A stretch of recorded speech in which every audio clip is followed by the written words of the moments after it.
I don't like the cans, man. When you have the headphones on and your hair's kind of like this like greaser doo-woppy kind of blown out, what it is right now, you look like a real rock DJ. Do I look like a real 50s, like a 50s, and your shirt, like if you were to roll up your sleeves right now, you'd look like a greaser. You got your hot Check rod it out, and everybody. This is Wolfman Two-Tone coming at you live. Guys and girls, girls and guys, gonna make it pop and hop. Jump in the fucking car and let's go beat up some teenagers. Back in the 50s when rape was legal. Excuse me? I can't use that, can we? Hey. Hey, everybody. This is Wolfman Two-Tone coming at you live. Have you ever seen Wolfman Jack? Yeah, well, just like in he looks. What's the movie with Harrison Ford? Grease. I look like. I think Wolfman Jack was Creole. I'm guessing. I think he was passing. He was definitely Creole. Yeah. Hey, everybody, this is Wolfman Jack. This is Wolfman Two-Tone coming at you live from Venice, California. Gonna tell you something funny. No jive, no strive, no blah, blah, blah, blah. Hold on, let me...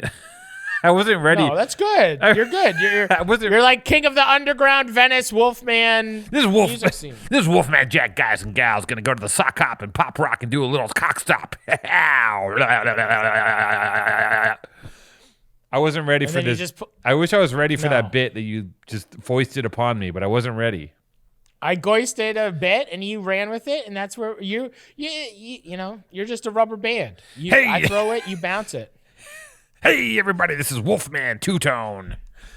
You don't have to do it again. You don't have to do it again. That was great. We did it. That was a nice little bit. That's a nice warm-up, vocal warm-up for you, mental warm-up for me. Listen, this reminds me of what I said. I just want to say this, that in the 50s, right, I used to work construction, and I won't say any names because this is very fucked up, but the dude I worked construction for was friends of my dad. Sorry. The dude I worked construction for was my dad's friend. No. The guy I used to work for as a construction, my friend's dad hired me to do manual labor for his construction company. So I would just work with the guy, and he's an old school guy, and he's from the 50s, and he, you know, he was like in a greaser gang. You know, he's just like, you know, he was like a martial artist. He's just like one of these characters, right? And he would talk they would talk about stuff like getting in fights, but also at the same time about getting in gang fights, they would just talk about like raping people. And it's just casually. And I was like, so the 50s, it was just chill. Like you just go out Friday night with your boys and rape somebody. So that's just all calls back to the Wolfman Jack era. And, well, the Mad Men era. It just was an era where just men could do whatever they wanted. Right. Yeah. Period. Yeah. It's wild. There was nothing, you know, it was the world. That's what everyone's trying to fight against. Not that long ago, these things happened. I mean, you know, before there was gangs in big cities, right? Like what we have now known as, you know, Crips, Bloods, etc., right? And the extended families of gang members. There were white gangs, okay? And the white gangs would go around and beat up black people indiscriminately, right? And from my limited knowledge, I'm not a gang scholar, but from what I understand is that a lot of these gangs started in these neighborhoods to defend themselves against white people. So like white people were like the original gangbangers because a bunch of kids would, you know, for fun, a bunch of greasers get up and go tool up some kid. And then the kids in the hood started being like, you know what, fuck that. Guess what? Fuck that. Now, not on our block. Now it metastasized, and now it's just turned into like, you know, straight up just like. Then the white people just turned into police officers. The white people merged into cops, and now they're like, wait, we're getting our asses beat. Now all of a sudden, all these black new gangs are beating us up. Yeah. We need to just add a badge so then we could just put them in jail forever. Yeah. Perfect. And and this is all culminated in me seeing a guy on TikTok yesterday with a rocket launcher in Compton. There we go. And I'm just like, part of me really wants that to be a real rocket launcher and not a prop one, because I'm just like the escalation of warfare, you know, but like imagine like you're in a gang situation and you get beef with someone and he literally rocket launches. It's easy for me to contextualize all this too.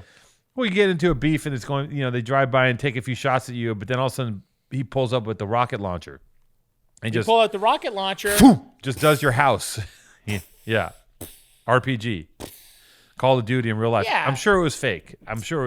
Do you know? Do you feel like there's always one kid growing up that has like, I got a stick of dynamite. I found a grenade. I found like my uncle's grenade. There was always like one kid who was always like talking about this one explosive that he could get. I always feel like there's always like a kid growing up, and I think like I remember one time we got, I think they were called like T1000s, or like K900. I don't know. They were like half sticks of dynamite, and they were like firecrackers, but they were like half sticks of dynamite, and they're K1000s maybe. Was it K1000s? I don't know, but we had the same. And I remember, and we blew up. We went and we blew up an entire playground. And it was so scary. We put like 4 of them. You know those old wooden like playgrounds, and they have the little holes everywhere, like the peg holes.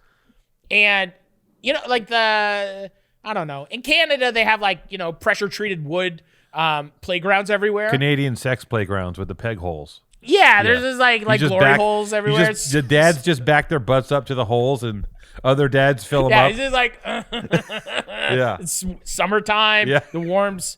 It's sunny. Everyone's sweaty, running around, playing on the monkey bars. Put the kids on the swing. Hey, I'm going to back up on the peg hole. Greg's I'm going to go give it over to here me with the peg hole over here. Yeah. Kid's going to grab it and try to pull himself up, Yeah. And so we were like preemptively trying to destroy that.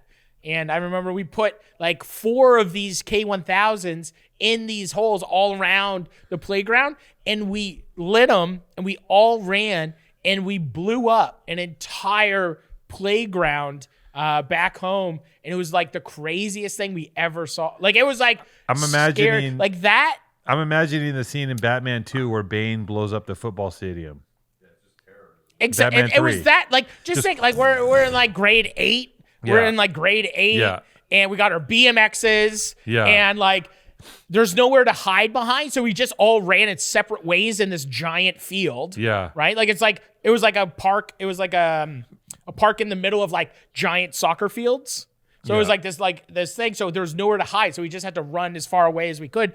And it literally blew up like a mushroom cloud. There was wood in the tennis courts. Yeah. There's like on the other side of the park, there's like wood shrapnel. Okay. And there's a mushroom cloud. What? That's what. There was in your child's mind, the way it recreates it was like it was fucking Chernobyl. Like you guys had a coordinated fuse with a timer. The 4 pieces were structurally placed. Depth charge, shape charges, and the whole thing sunk, and you could see it from Halifax. The smoke, and it was like the Halifax explosion. Google it. Explosion. The things you do as a kid. Right? I remember the first time, playing with fireworks, I remember I had a black cat. Did you have those? Little baby ones. And I had a black cat in my hand, and, we were lighting them and throwing them. I lit it. It was a fast fuse or a short fuse, and the fuse went, just shucked into the firework and blew up in my hand. And then I was like this. I was like, oh God. Because, you're told that. Don't look. I thought it was your gonna fingers are gone. I thought it was gonna be 3 fingers and 2 bones right here, and I just was like, I was like, I can't look, and I looked, and it was fine. And the amount of dumb shit that we do as kids, right? Oh my God. And the thing is, most of us make it out unscathed, right? But there is that kid you hear about down the street who lost an eye fucking around with the fireworks or. Yeah, it's so funny talking about stuff from our childhood. Like, have you had anybody reach out to you? Like, any of the stories that you've told on this podcast so far? Yeah. Like, has anyone hit you up and be like, yo, asshole, like, what the fuck are you talking that shit for? Like, literally, last night, yeah, I get a text from my homie. Remember that story I told about me, like, kicking that kid into the garbage can, like, out in the honeycomb? Yeah. And, like, whatever. Like, we're all smoking hash oil and whatever. And he's a tattooer now. And the kid that you kicked is a tattooer? Yeah. Nice. He's my homie. Oh, I think I was telling the story because I was just like, I was telling the story about like maybe I was getting tattooed the last time I got tattooed was from Dave. And I'll use his real name. I don't give a fuck. Yeah. And so I'm getting tattooed from Dave. And he texted me like last night. He's like, yo, some guy I fucking tattooed says you're talking shit, saying you kicked me into some fucking garbage can in Honeycomb. And he's like, fucking talking about me when I'm fucking in grade 5, you fucking asshole. And I'm just like, it was so funny. I was just like, I don't even remember. I was just like, maybe I told that story. But he was just like, I got to hear it from some asshole about your stupid fucking podcast. Yeah. And it was just like super funny. He was going off last night about it, but it was like a funny thing where genuinely he was just like, now I got to listen. He's like, what episodes? I'm like, I don't know. Ask your buddy. I'm like, I don't know when I was telling that fucking story. It was just funny. Shout out to Sweet Dave. Sweet Dave Margliotti, 4449 Maple Sack Lane in Halifax, Nova Scotia. No, this was in Fort Erie. Shout out. Fort Erie hardcore, baby. I haven't been hit by anybody yet because here's how we do it in LA. When someone doesn't like you in LA, they don't call you and say, "Hey, fuck you for talking shit." They internalize it, and then they start a campaign where they poison everyone else against you, and they secretly hate you for about 2.5 years, but don't tell you to your face. That's how we do it. So if anyone's angry at me, they're not telling me. They're just gonna harbor these resentments, and they might even go hiking with me. And still, still have sex with me. They'll be your best friend. They'll hit you up and be like, "Yo, I need a new Ram hat." They don't want to burn the plug. I need can I get a sweatsuit? Yeah. You know? I mean, yeah. No, I don't think anyone's pissed off. I mean, I think maybe the Truck Brothers when the Truck Brothers are coming for you one day. The Truck Brothers somehow are going to hear this, and they're going to put up a flyer. Wasn't that over somebody's small dick? No, it was over an uncircumcised man, an uncircumcised, a man with an uncircumcised penis. I mean, I'll have the Truck Brothers come on. I can't. I think we should have the Truck Brothers come on.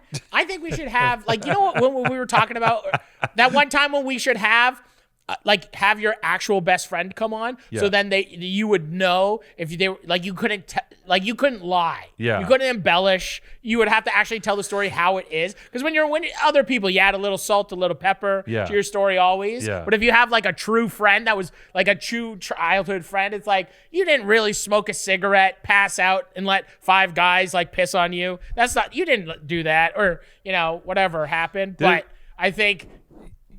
Yeah, there's no one that's gonna fact check any of my stories. I actually under embellish.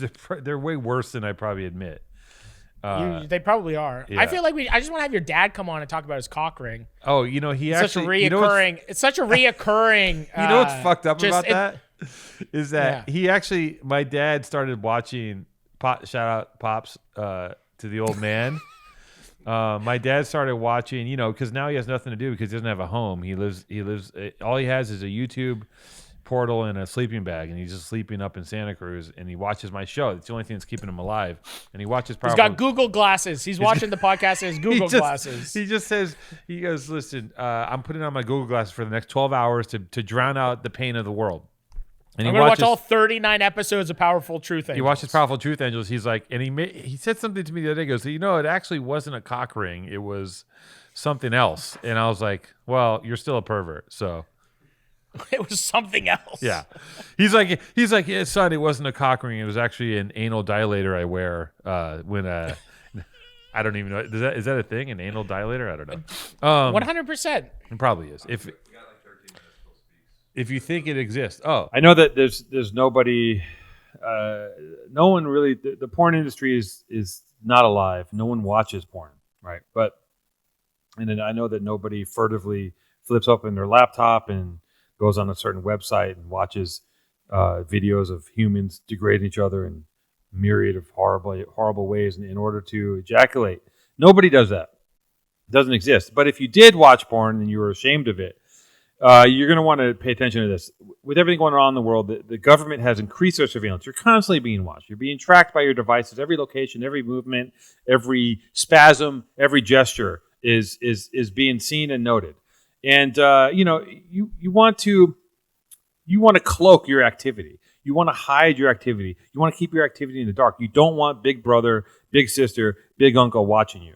And you don't want to be caught with your pants down. And one of the best ways to keep your online browsing actively private is by using ExpressVPN. It doesn't matter if you get your internet from Verizon or Comcast, or if you bootleg it through some strange machine your uncle built. The ISPs in the U.S. can legally sell your information to ad companies. ExpressVPN is an app that reroutes your internet connection through their secure servers so the ISP can't see the sites you visit. Do you understand what it does? It takes what you're doing and it funnels it through a network somewhere in Bulgaria, briefly dips into the Czech Republic, and then stops in Cuba, then back. And they're so confused. The feds watching, the government agencies that are clocking what you do, they're so confused by it, they give up and they stop watching you. Most of the time, I don't even realize I had the ExpressVPN on. It runs seamlessly in the background and it's so easy to use. A baby could set this up, and every baby should set it up because no one should even be knowing what babies watch on the internet. All you have to do is tap one button and you're protected. ExpressVPN is available on all devices, phones, computers, even your smart TV. There's no excuse for you to not be using it. So protect your privacy today and get 3 months of ExpressVPN for free. Visit expressvpn.com/PTA. That's expressvpn.com/PTA for 3 months free with a 1-year package. Visit expressvpn.com/PTA to learn more. ExpressVPN. Protect yourself, protect your privacy, protect your family, protect the planet from your horrible desires. So, yeah, anyways, I love that. No matter what we do, right, to prep for our show, we started trying to we actually started 32 episodes in, we start saying, well, let's try to actually put something into this show and make it work. And so now we're on episode 41, and we're actually starting to have a pre-show meeting and talk about things. No matter what we do, no matter how much research anyone does, you and I just go completely off track. It's within 3 seconds, we're talking about, I'm doing a Wolfman Jack impersonation and talking about legalizing rape. And you're pushing guys into the honeycomb and pegging dads through the sex board and the Canadian. I mean, we're just completely fucked. And it might be the death of this whole thing, or it might just be a new beginning, and we're gonna rise. No, it'll be a slow burn to the death of this. I think we're gonna keep doing this until no one cares. We've pushed everyone away. All of our friends that started at the beginning really liking it and enjoyed me and you bickering and all that. Yeah. I think we've just said enough crude things and rude things and things that just nobody really cares about anymore. And hopefully the whole big thing is that, once again, we do this, we're going to do this forever because it's what we love doing. And with all of the notes and all of the creative and all of the guests, it's not about the guests, unfortunately. No. It's not about it's about me and you, our egos riding each other's waves constantly. Yeah. We're both trying to get that next wave. We're both trying to, tell a better stupid story that goes nowhere. It's me listening to your tangents about, just society and conspiracies and space and different equilibriums of your own mind. And I think, and I'm just trying to, I guess lose followers and lose business and just try to get myself completely shut down. Like I tell you, that I live in. Like I tell you off air, this is the single most important artistic endeavor you have ever and will ever embark on. And I think this is like time capsule. This is time capsule stuff,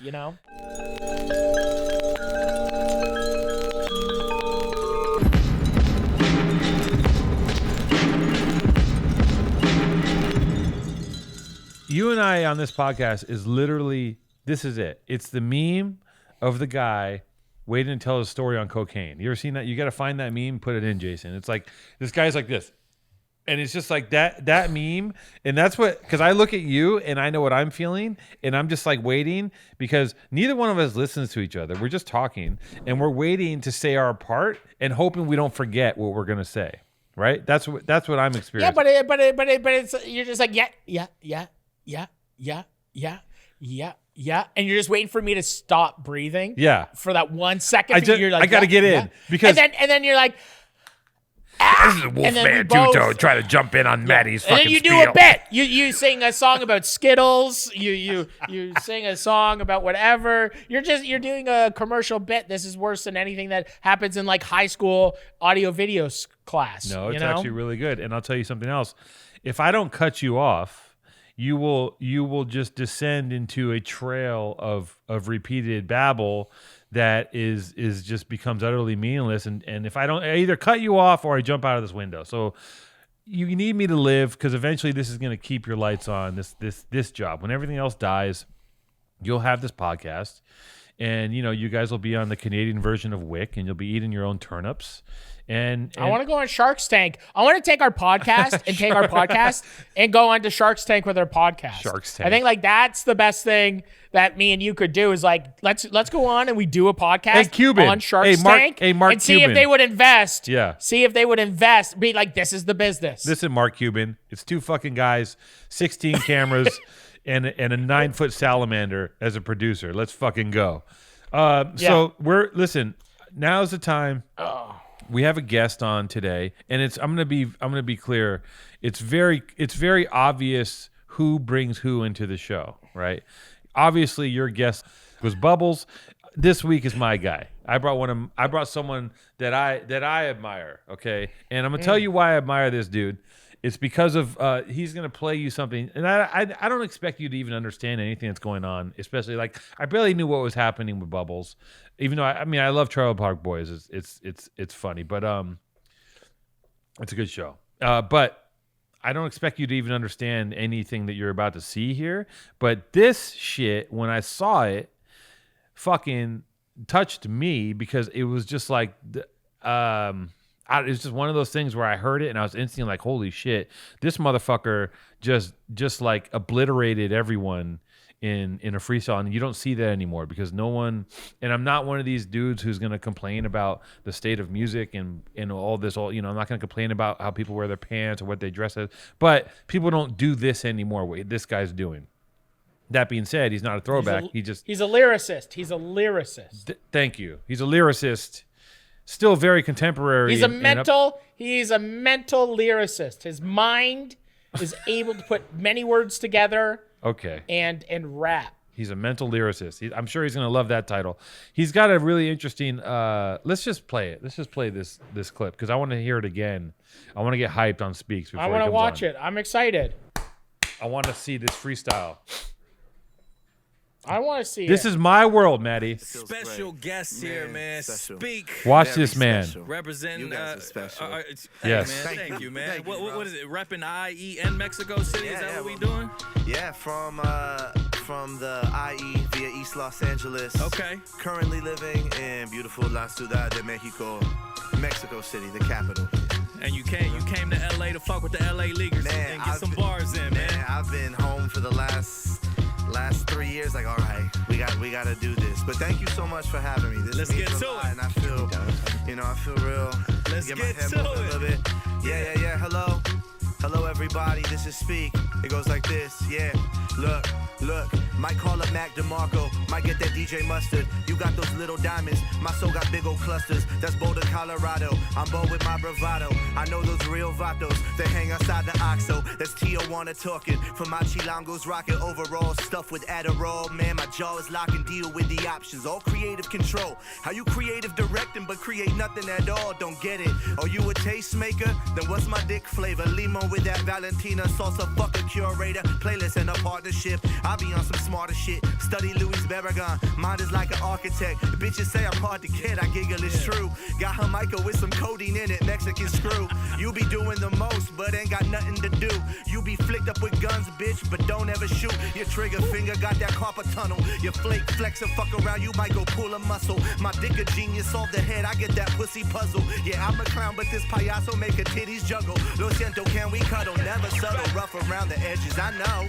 I'm emo crying every night. I lost all my hoes. My mama praying for me, trying to save up my soul. Bars. Listening to Bigger Vell, where do I go? South of the border, ho, we going up. Got Naffy with me, so I drop those tachas in my cup. That Mexican jihad shit, you know my body buff. That bruiser Brody loaded up will leave your body slump, leave you bloody up. Out the trunk came like 50 bands. That briefcase of Perico look like some marzipan. Chicle contraband, fuck your man and your label rep. You wanna sign me, get the table set. 50K a verse, get your labia wet. Ho, who you playing with? This here is Sparta. Here's a kick to the chest. I peel off in the Charger. Just had lunch with the Carters. You know, Beyonce and Sean.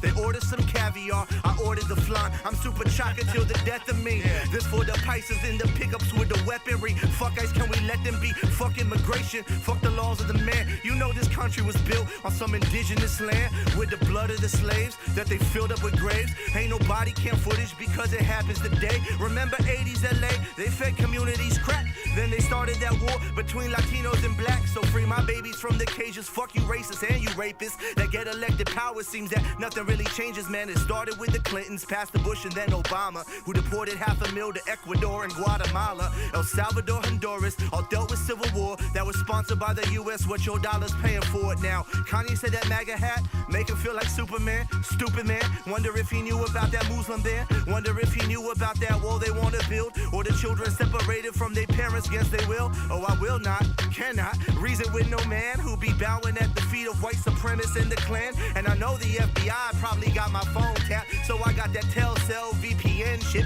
No map, I would drop a pinhole, but you never been. Look, I put down the whiskey, now Hendrix my gin. I'm sorry, that was a sponsored rhyme. You can send me my check. You know Santana my bank account. You can wire direct. It's Mr. Telcel booming. Adios ruin. Came about the slums, man. What the fuck you doing? You seen a lower cooling in my serape? I'm Los Angeles Azules, sipping on that blue agave. Nunca suficiente para mí. I'm a G. Got a bitch down in Paris. Friends think she Amelie. But I stack my pan dulce. I don't eat no baguettes. If I say I'ma slap you, that's my word, not a threat, man. I try to keep peace, you know, with yoga, I tried it. Got a house full of plants, a pescatarian diet. Yo, Maddie. Okay, That's crazy. Maddie. What do you mean? How does that make you feel? Like that shit gives me chills. I've seen it a bunch of times. It gave me chills again. That shit fucks me up. That shit fucks me up. Oh my God. There's not one thing he said that I disagree with in that entire. Did you hear any of it, or were you just thinking about like gravy and like where your Thai food's coming in? Were you even listening? Did you even listen to the man? I listen to everything. He got the mega hat, thinks he's Superman. Now he's stupid man. He's got the FBI. He's got his phone tapped. Oh, it's so good. No, dude, but that's the thing that's like, I think it's funny because it's just like, growing up, like I think it's just like I'm watching you try to relate this to growing up in Canada. Like this mother. Yeah, just like, you know, me and my friend used to make videos and we used to rap Down with the King. You can't make this DMC. about No, we're not doing that. I think you seeing can't that make this makes about me stoked. you. I don't want it to be about me. I think seeing something like that is incredible. I think there's just like, you're just watching somebody do something that's very, very difficult. Have you? And he's doing it fluid. It's like watching. Yeah, I don't. What do you want me to? What? I don't understand. How are you trying to spin this negatively towards me? No. It's just. You're trying to. It's just funny. I'm fucking with you. It just reminds me of. Have you ever seen that movie with Madonna called Truth and Dare? It's like a documentary about her tour, Truth and Dare. And there's this whole thing where who's the guy that did fucking Waterworld? Kevin Costner comes backstage, and he walks back and he goes, Your show was neat. And then he leaves and she turns to the camera and she goes, neat? I just feel like Speaks is so. That's my brain. I feel like it's so far removed. Like that was one of the most LA things I've ever heard. And his shit in the middle of that, I don't even know how you could spit that long and consistently, and then in the middle it just goes completely political. I don't know. I'm on the dude's fucking dick hard right now. So I'm obviously excited about our guest, and look who it is. It speaks. Here he is. Yo, hello. Yo, coming in here. Hello, 3 time zone gang broadcasting live from my new house in Mexico City. Can you hear me? Okay. Oh, you're established there. Yeah, we got you. Yeah. I've just been a fucking crazy month. Like I got a new house. There was a murder in my old building, so I'm like, I gotta dip. This is like there's fucking like. Yeah, you don't want to be there. That's not a nice place. Yeah, it was a great spot to be. Yo, but it's like it was mad crazy because like it wasn't like in like the super barrio or nothing. It was like in a really nice, like very tranquil, like a lot of old people neighborhood. And I had like this like, well, they call it a penthouse. It was just more like a studio apartment on top of this building. Like they built that shit without permits, but it was right across the street from like the Castillo. There's a like there used to be the presidential palace. So I could see, like, I was across the street from like the Central Park of Mexico, and I saw this big ass palace on a hill every morning from my balcony when I woke up. And then there was a murder in my building. So I'm like, I gotta get out of here. It's like, and every time a truck passed, like the building would shake because like they like, you know, like it's like some Mexico shit. They like built this real janky penthouse. Yeah. So I was like, we're earthquake prone too. So like kind of like LA. Yeah. So I'm like, I gotta get the fuck out of here. It's earthquake prone, but the infrastructure is not set up the same. So it's like when it hits, yeah. Right? Yeah. Yeah. Like it's like some Northridge shit. Remember the Northridge quake? Oh, so like so when we get like big ones here, like like whole neighborhoods just get leveled. It's like, do you remember the Northridge quake? It makes it. When there was a picture, I remember this one thing in my head of an apartment building that just was sheared in half, and you could see one half inside everyone's rooms. Like it was like whole fucking freeways collapsing, just wild. But when the last earthquake hit, like almost 3 years ago now, I was like on the streets. I was coming back from a meeting, and that shit hit. I saw everyone that was on like this busy street that was a pedestrian. They just hit the ground, and then I literally saw a building go. Like you know what I'm saying? Like you know, like those videos. I'm like a real sicko. Like I like to watch like when they demolish old hotels in Las Vegas. Yeah, you know, it's like a big like. So I saw this building fall, and there was people in it, and it looked like that. It was just like it crumbled, and like there was in Mexico or in LA. Yeah, in Mexico City. 3 years ago. Right. The last big earthquake. So crazy. Mexico City is fucking tight. Have you been there, Maddie? No, I've been to this place called Tulum. I don't know if you know. You're a real shaman, bro. That's like we're all like all the Europeans with dreadlocks go there to do yoga. It's to go lick frogs and shit. So I went to find myself. So whack. I brought like a bunch of crystals. No, it was a very nice Mexico. Okay, so you go and you buy crystals, and you can go and you do yoga, and you sit in these big, they're like big nets, and they swing. You can swing, and there's people that take photos for you, and they just upload it right to your Instagram. And every time you go to Tulum, you just get like 5,000 new followers on Instagram. 5,000 likes, you go viral. Yeah, it's just like a thing, and it's just, I don't know. I think it's close to Baja. It's in the Yucatan Peninsula, so it's close to like I mean, Cancun. I've been there once. I hate it. Cancun. Yeah, you gotta fly to Cancun, and then you gotta take the camion, the bus to Tulum. I went once. Yeah, I rented a car. It took a while. I hated it. I think I paid twice for insurance. Yeah, they got you.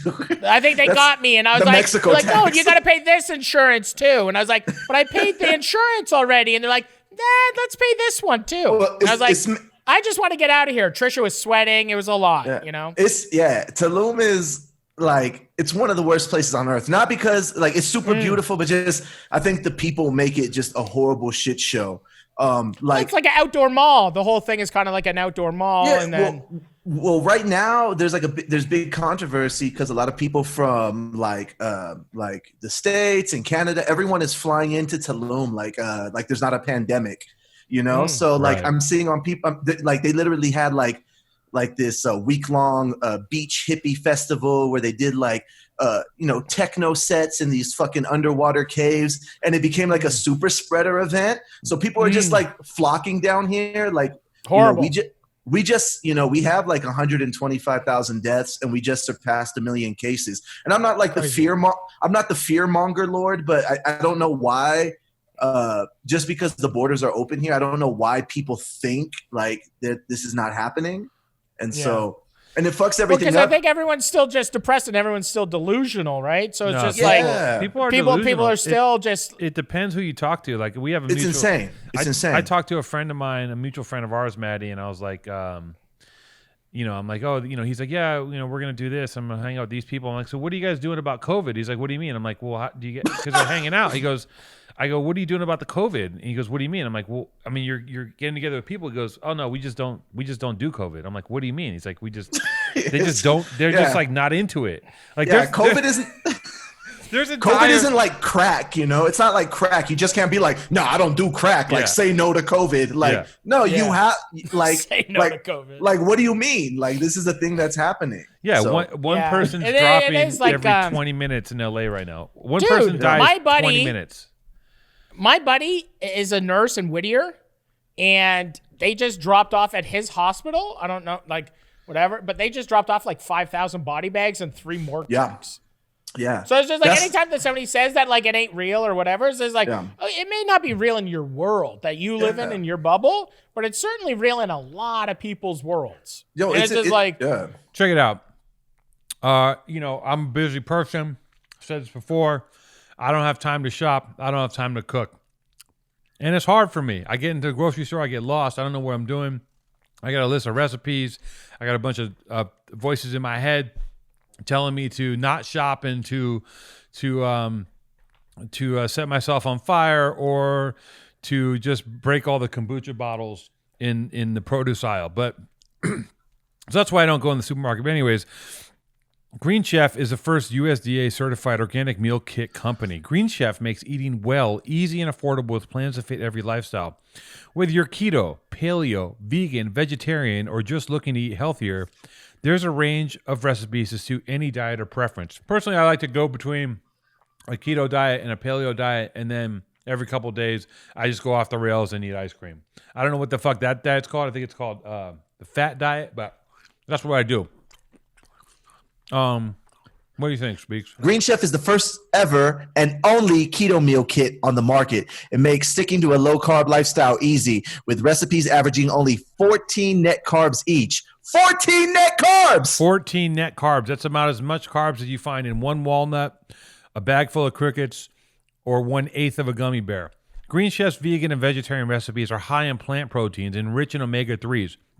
Very important. Raw vegetables, plant proteins, omega-3s, part of the staples of my luxurious, healthy lifestyle. Experts find that following a plant-based diet decreases the possibility of high blood pressure, and it also boosts your immune system, which right now, these days, whose immune system doesn't need a fucking boost? You're not going to get these special dietary meal options anywhere else, right, Two-Tone? I mean, I've searched all over the world. I've been to this country, I've been to that country, I've been here, I've been there. You can't find them anywhere else, right? You absolutely cannot. You can't find them. I can listen. You want to get a keto or a paleo meal delivered or even a vegan meal all from one source? Speaks and Green Chef know me too well. And let me say this. You have got to try their famous chicken tinga with cilantro lime crema. Ooh, we love that tinga. That's right. Go to greenchef.com/PTA90 and use code PTA90 to get $90 off, including free shipping. Free shipping, people. You can't beat it. It costs you nothing. Zero. Big fucking donut. Free shipping. Once again, go to greenchef.com/PTA and use code PTA90 to get $90 off, including free shipping. Free shipping. Free. You know what they say? This is the #1 meal kit for eating well. It's okay. Switching lengths. Speak. When the vaccine comes, you got the needle? Let's go. I might. You could get anything on the Mexican black market, so I might get that shit next week if it's available. It might. Let's go. Like. Are you a Pfizer boy or are you a Moderna? Which way are you going?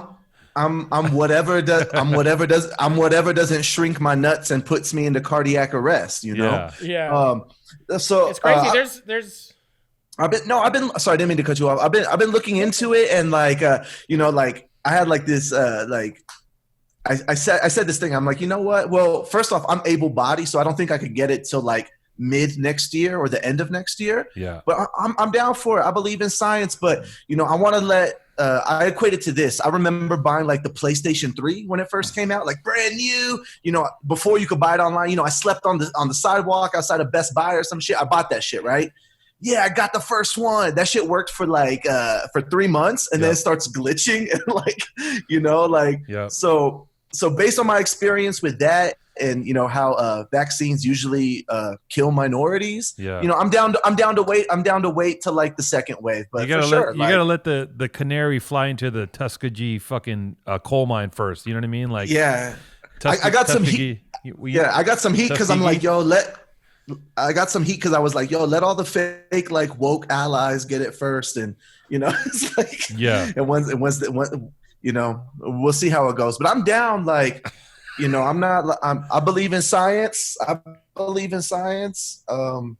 think it's mad weird people in like places like LA, you know, like the Silver Lake yoga moms are like, no, we don't give Chandler vaccinations. We just good vibrations and crystals. I'm like, yo, you could still get smallpox in like certain places in the world, you know, like some of these diseases People that have vaccines, measles. the People vaccines were getting for measles like last year. Yeah, you know, it's coming back because these motherfuckers think they know too much. Like, measles back. Yeah, measles. Listen, I say it again. That's the next song. Measles back. Measles back. Measles It's too much. back. Listen, we should not. No, look, everyone shouldn't be able to make media, and everyone shouldn't be able to consume media because we don't know what the fuck to do with it. So if we're raised like we're all raised on television, we're all raised to watch news, and then people can make their own news and put it on Instagram, which is the new television, and then we're all just so easily brainwashed into the dumbest shit, like fucking yoni eggs and like whatever the fuck. That's the least of our concern, right? Like 5G? holistic butt plugs. Yeah. Yo, I've had 5G for like a year and a half because like I'm Android. I just got it. I've been on. Got it. Yeah, I've been on like this Xiaomi wave. So I have like this crazy like phone that got 3 SIM cards if I need to commit fraud or crime, you know, from Just my switches? VPNs. It's like a CD mixer? Yeah. You put in 3 SIM cards in your phone, and you can have like a Mexico number, USA number, you know, like let's go.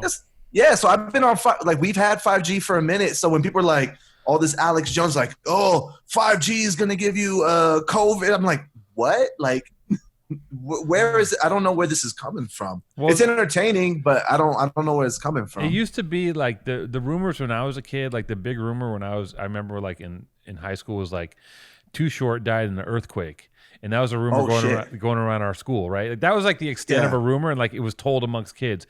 Now the shit is just like, yo, widespread and fact. Yeah, fact, like now right? it's just like, yo, 5G is fucking crushing your brain at this moment. And like it's pounded into your head because there's backup. Like if there's a picture in front of a fucking rumor, it becomes reality. And we're stupid as shit. Like we don't know what to do with this stuff. Like I don't, you know. Well, dude, it's instant. Like it's how you find out how somebody dies now. All of a sudden, you see, like, you don't even have to read caption. You just see, like, somebody post, like, 3 faces of, like, Sean Connery. And you're like, fuck, Sean Connery's toast. Right. And then every single person in the world puts up their memorial of Sean Connery. Rest in or peace. of, like, rest in peace. Or, like, you know, like, when, like, Prince like you died. know him. Shout out my guy, Sean Connery. Right. Yeah. My great-grandfather was a key grip on 007. Yeah. Well, my favorite is like when someone dies and, you know, everyone gets on the like, oh, like rest in peace celebrity wave. And then like the counter reaction to that is like, for instance, like when Sean Connery died, everyone's like, damn, rest in peace, James Bond. You know, we're going to miss you, bro. and then the woke crowd hits you with here's the video of him saying it's okay to punch a woman in the face. Yeah. Yep, the thing with Barbara Walters. There's 2 sides. There's 2 sides to every coin. Chaos. It's chaos. It's too much. It's too many fucking opinions, and it's too polarized, right? Like you can't. It's too crazy. It's too fucking crazy. I mean, the Sean Connery thing where like Barbara Walters is like, so you said that you advocate hitting women. He goes, yes, I do. Sometimes. Just give him a little slap. Give him a little slap. Yeah. He just like hands his, he's like, no, like from the backhand. I remember hearing a story about Sean Connery that there's a woman crossing the street by a car, and as she's walking past the car, someone reaches out of the car and smacks her on the ass, and she turns around and she sees it's Sean Connery, and she goes, okay. Like, different time. I mean, hey, man time in those days, that classic 1950s man time. In the 70s, In the 70s, you could grab your secretary. Like, you had a secretary who was a woman, who was a housewife, and it was like normal to like grab her ass and shit. Like, it was just like, shit was fucking wild. You know what I mean? It was wild. It was but Wild that was West. happening now. That's still happening now. Yeah. People doing that shit, slap ass, all that shit, bro. Yeah, I feel like Mexico still has like this like oops. I feel like Mexico still has like this like super machista, you know, man 1950s like culture. So there's like a joke. There's like in Mexico, there's a national like secretaries day where all the business guys take their, you know, the secretaries they're sleeping with to like, we have a lot of sex hotels here. Yeah. So like, you know, all the sex hotels are booked and No way. it's just like a thing. There's a day when everyone fucks their secretary. Yeah. Yo, So that's like it's- Japan. Yo, in Perfect. Japan, there's a lot of sex hotels in Japan, and also Not woke. When I was out there with my rep, like we'd be out there with our rep in Japan, and like he had this woman that was in his office, and this woman was like she would be with him all the time, and then when we went to go eat, she would like cook all of our food for us at the open, you know, at the teppanyaki thing, whatever the fuck it was, and it was just so strange because it was very much a throwback because she would just kind of like set all our plates, cook our food, hand us the food, like she did everything because they're on that kind of thing where it's like they're still in that old school, you know, patriarchy, yeah, like they're so post, like Japan's so fucking post, like they're so far past woke, they're like, you know. They're literally like choosing to have sex with cartoons over humans at this point. Like they don't give a shit. You know? That's next level. But they've always been next level because they had straight up video phone conferences like in like 1998. I remember like reading. We'd get like magazines, you know, like with all this crazy like anime and tech and like, oh, what are they doing in Japan? Because it just seemed like such a far away, you know, like place. And those motherfuckers had like video phones. Yo, like, the whole like emoji 30 years ago. The super kawaii cute wave, right? Like I remember seeing that in Japan like 15, 20 years ago and being like, oh, that's a Japanese thing. But now that's the whole world thing. Like we're all just like, you know, like everything is fucking emojis and being cute. And selfies kawaii. and They fucking started that shit. Just TikTok. TikTok's nice. Yeah. Are you into Are you into TikTok? You got a TikTok page? No. I'm not into it. Like, you know, my girl is super into it because she works for like this huge branding firm here in Mexico. So she has to know what like all like the, you know, the kids are into and like the dances and the trends. So like we'll be on the couch and like she'll just be scrolling through it. And it's just like you're getting ear fucked by like 20 different sounds in a matter of like 10 minutes. It's like emotional, like rave, this, that. And it's just like, yo, it's just like, that's when I start to feel like an old man. I'm like, yo, turn that shit off. It's too much. Like, and fortunately, you know, like I built like a career for myself where I could just be like this, you know, weird outlaw, like artist kind of rapper guy and just like not have to depend on TikTok to get like sales or like notoriety. And I don't even want to be famous. Actually, my girl's cousin is like, this is a good place to be if you don't want to be famous. I'll tell you that much. Yeah. On our podcast. Yeah. My girl's cousin is like mad TikTok famous in Latin America. She's like 18 or 19. She's like a super like cute lesbian, but like movie lesbian, you know, like, you know, when you would see movies back in the day, like, oh, that's how lesbians look. And then like you realize they end up looking like me or something, you know? Yeah. But she's like movie lesbian and she does like reggaeton dances and makes skits and she's got like 10 million followers. And, you know, we had like dinner like a few months ago before like everything went super crazy. And she was like, yeah, like if you ever want me to dance to one of your songs, you know, just, you know, give me like $500 and I'll make your song famous. I'm like, what the fuck? That's no I'm joke, being hustled man. by fucking kids here. Hey, you need a boost. If you need a boost, you got the plug, right? You got the juice right there. If it's not her, it's like I'll get $500. It's like I'll get $500 for a TikTok. I would do it. I would for sure do it. You know. Yeah. If it's not that, it's you like, just got to make sure that. Sorry, we're all just talking over each other here. Ah, TikTok. Ah, TikTok. Do the dances. Well, no, it's like 16-year-old kids. You tried to do. Two-Tone's obsessed with TikTok, and he tried to do a TikTok. He did this dance, and I think it was like it went really well actually. And I think that like I think like deep down, Two-Tone literally is like using this podcast to get into TikTok. and he's trying to get some like awareness about his brand, about two-tone, and then he's gonna launch his TikTok career off of Powerful Truth Angels.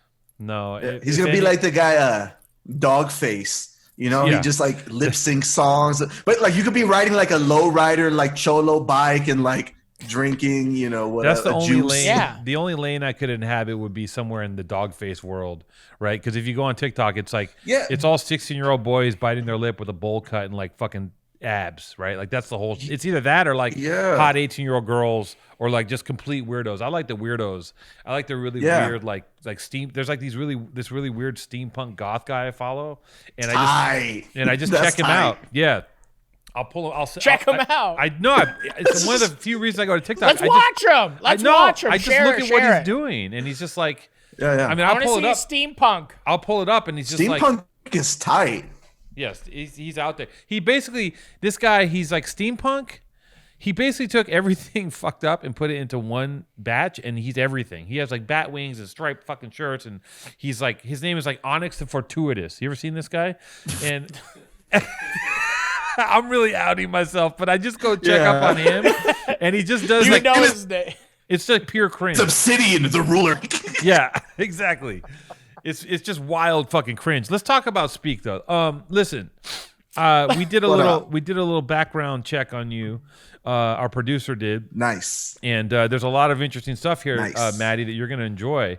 One, I just want to touch. Did you actually write Gucci? 100%. That was my first foray into. That was my first wild. That was my first. That's how I got my foot in the door.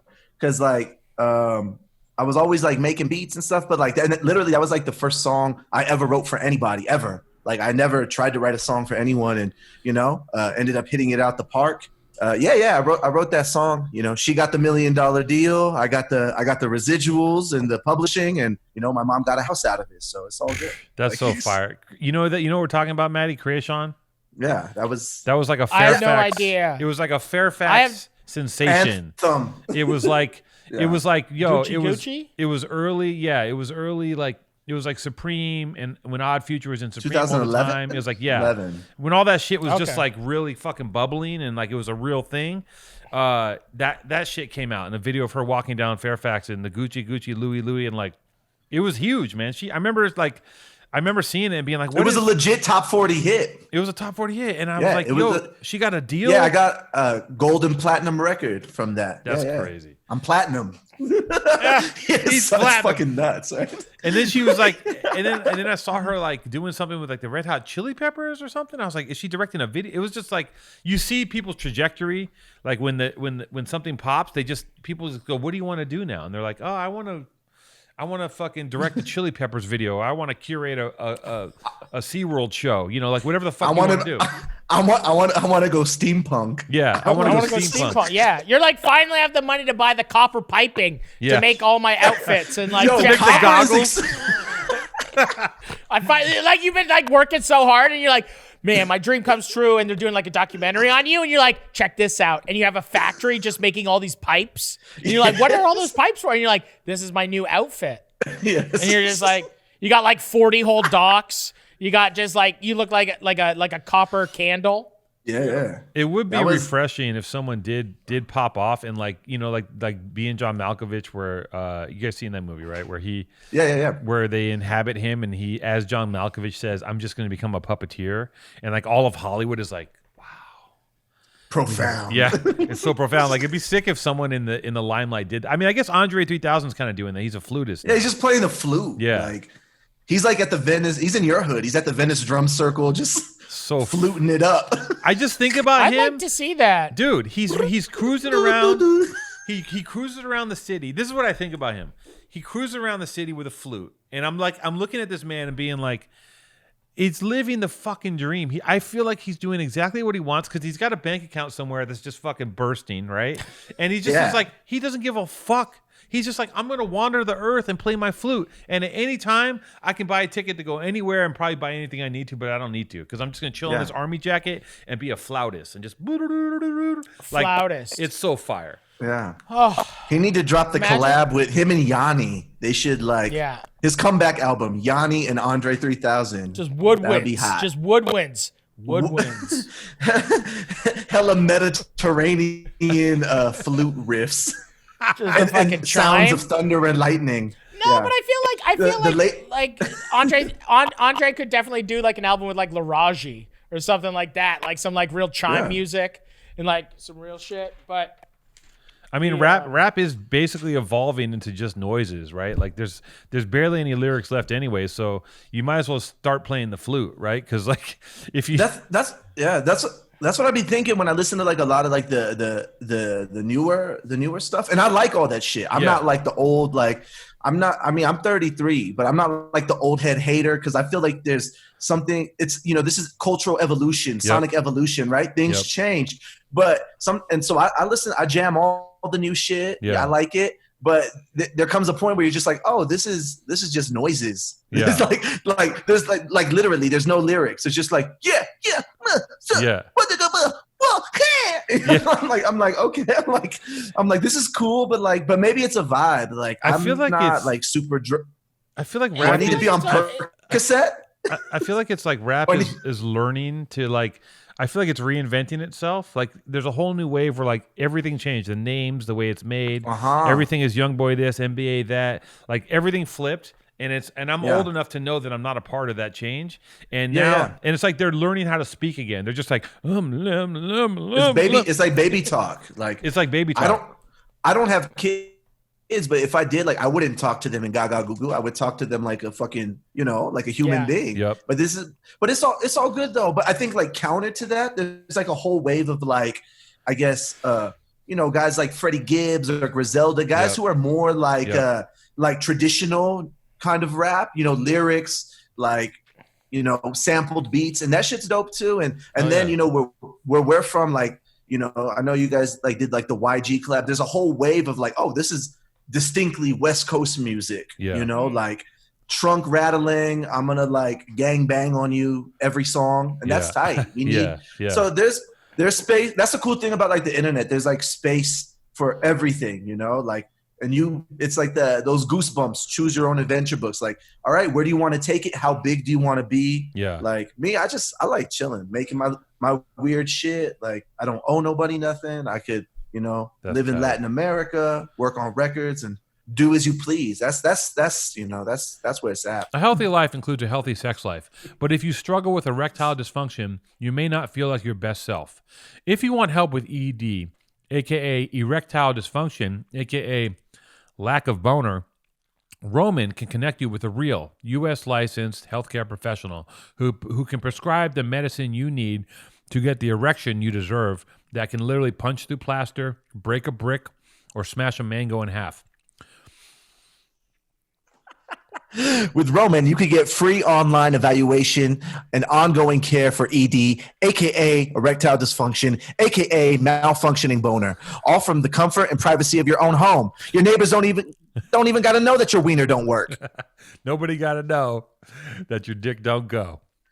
A healthcare professional will work with you to find the best treatment plan. If medication is appropriate, and only if, wink, wink, Roman will ship you real medicine with free 2-day shipping. That means within 2 days, you can be fucking like a 19-year-old.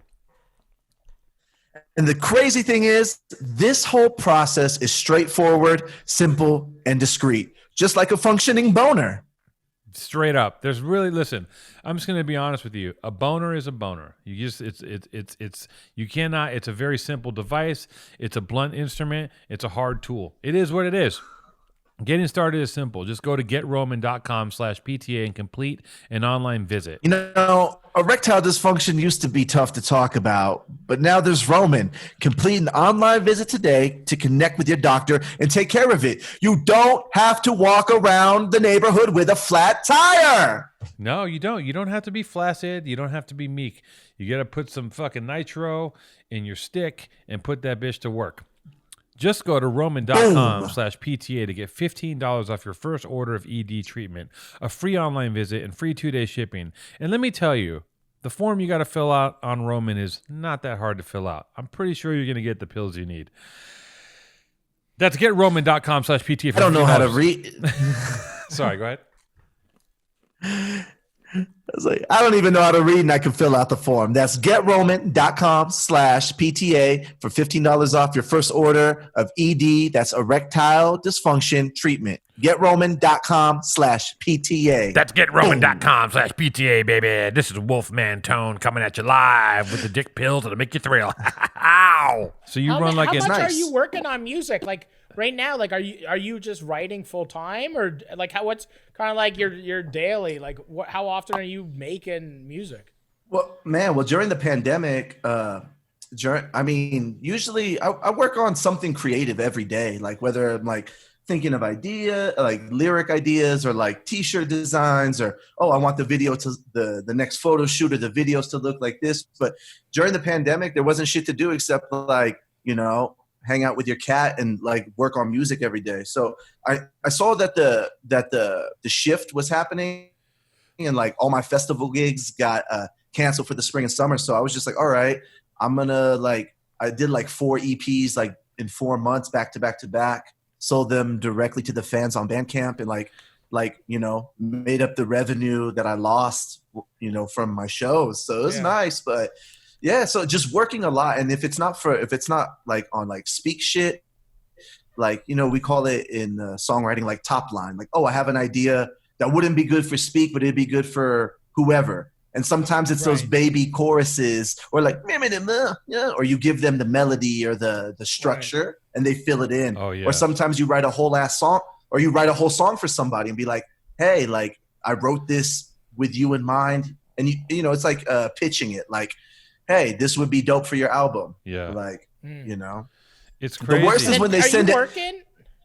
Yeah, I'm working. No. I mean, like, are you working like the way that you're doing that, like your network of people, like, do you have like just like a thing where like you got like 5-6 artists that you're homies with, and then you're like, yo, like this song is for you. Like, there's a lot of people that don't know how to write, lyrics or do anything, but they have a cadence. They can sing other people's lyrics, but it is very difficult to, I watched just a clip of this thing about how Busta Rhymes was going off about how, he's written every single lyric that he's ever rapped.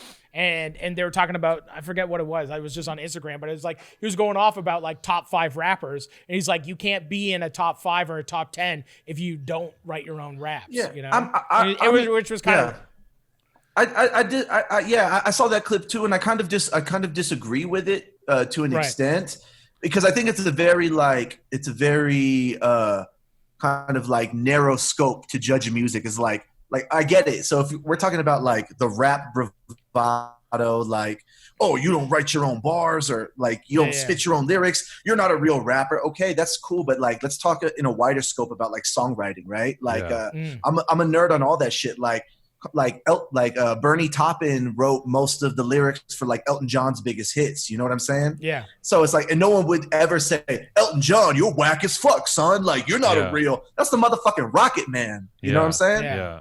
Like, even like Grateful Dead, like nobody wrote like Jerry and Bob, like they didn't write any of their lyrics, right? Yeah. And so it's just like, I think there's a lot of great song writers and song like bands. There's great musicians. Right? We also fail to understand that, rap is the dominant music. Like rap and all of its extensions is it. Like it controls everything. And we come from, like, Maddie and I come from an era where rap was creeping in on like rock was the monster, right? Like rock and roll controlled everything, and rap is now the biggest thing in the world, the biggest music thing in the fucking world. And yeah, man, like it's gonna like it's. I understand Busta Rhymes thing, but I also understand that like it's no longer what it was when he started doing it. When it was about lyricism, it was strictly lyricism and fucking stolen beats, sample beats, right? Now it's like there's a whole like now it's like Well, before it's a you machine. even yeah, it's a machine now. It's a marketing fucking machine. Like before you even like now I remember when the first time people started getting money without even doing one show, and all the old school rappers are pissed. They're like, you can't even rock a show, and it's like it don't even matter anymore. Like you got an Instagram account, and yeah, whatever. And a poppin' song on TikTok, and you got $1 million deal, and all of a sudden you're thrust into the spotlight. I think I have kind of like an advantage because I came like at the tail end of like I started making like beats and like really rapping and stuff in like 2005. It's like all like this like super like hip hop as people knew it was kind of coming to an end. Like, yo, I'm on the streets hustling my CD. I'm going to the freestyle battles. That shit was like coming to an end. And then it was like the rise of Soulja Boy and YouTube.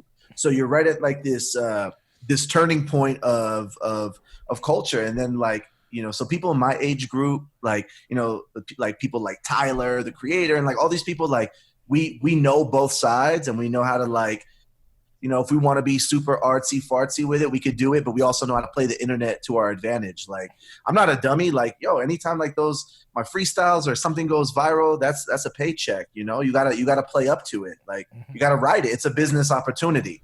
Yeah. So. Yeah, no, it's crazy, man. So you used to work in and out? Yeah, that was. Two Tone's hitting the notes right now. Two Tone is hitting the notes, and we got we got we got to thank our sponsor, In-N-Out Burger. In-N-Out Burger. Jesus milkshakes, and yeah, that's what I was like. When you're fucking 17 years old and you're getting paid $12 an hour to flip a hamburger, it Which was one did like. you work at? I worked at this one because when I started working there, I was in college. So I worked at this one in Anaheim Hills. I went to everyone like I talk like I rap like I read books and went to school because I read books and I went to school. Albeit I dropped out. So I was going to Cal State Fullerton. I was going to Cal State Fullerton and like driving 15 minutes to Anaheim Hills to like work at In-N-Out, and on the side like selling ecstasy at raves and trying to figure out like what the fuck I was gonna do with myself. So, but I'll send it in the group email. Like, there's like photos of me from that era, and I got like the pretty boy like Oscar De La Hoya haircut where it's like super short and like it's like combed forward, a lot of LA Looks gel. Yeah. It's like because they had like a dress code, so I think that my long hair was a response to that. Like, fuck that, I'll never have to cut my hair ever again for anybody. So that shit is. Was that your last job? Worked at In-N-Out. Was that your last job? That was my last. Yeah, that was my last job, and that was like.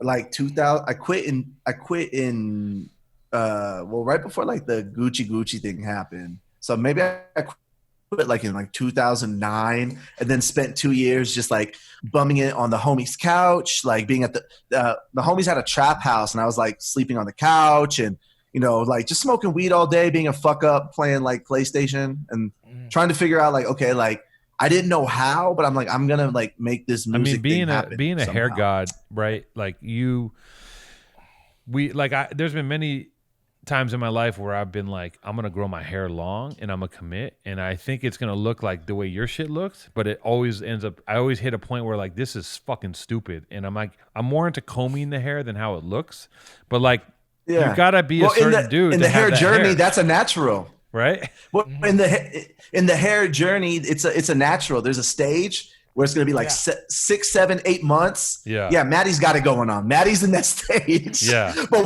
in that stage right now. But Maddie, once it gets to the shoulders, you're just gonna be flowing, brother. That's just gonna be like. I'm gonna get it flowing. This is my pandemic hair. The Euphrates River. It's just gonna be flowing. But yeah, there's a stage like, fuck, why am I even doing this? Like, I got some photos where I was looking real Maddie in my day, in my journey. I've gotten it down to the shoulders, and then still I'm like, Because I had this idea, like you see it in your mind, you're like, I'm gonna have this I'm gonna look severe. I'm gonna have this long ass hair. People are gonna be like, where the fuck's this dude coming from? It gives you wisdom. It's like having a long ass beard. And You shit, got a right? leather trench coat. Yeah, it's like, but I always give sick. up. I'm like, I can't do it no more, and I cut out. I'm just my face ain't cut out for super long hair. It's just not. It's not in the cards for me. What do you do? Do you nice condition? though, you know. Do you condition? Yeah, a lot of coconut oil. Yeah. A lot of coconut oil. A lot of I wash it like once a week. A lot of coconut oil or argan oil. It needs a little trim like on the edges. It's a little fried right now, but like that's mainly it. You know, you take a little coconut oil, mix it with some argan, Do you blow put it in dry, the microwave. or do you just let that beautiful Mexico City air just dry it out? Yeah, I have I have COVID in my hair because of the Mexico City air. Like I have so many toxins. Like it's like you know like when you look out in the horizons of LA, like downtown, you just see like a layer of smog. It's just like dirt. That times 10. It's like that times 10 here. So right. So I'm probably immune to COVID now that I think about it. Like I have like the So it depends. Sometimes I'll blow dry it. I'll start looking like Farrah Fawcett or something. Beautiful.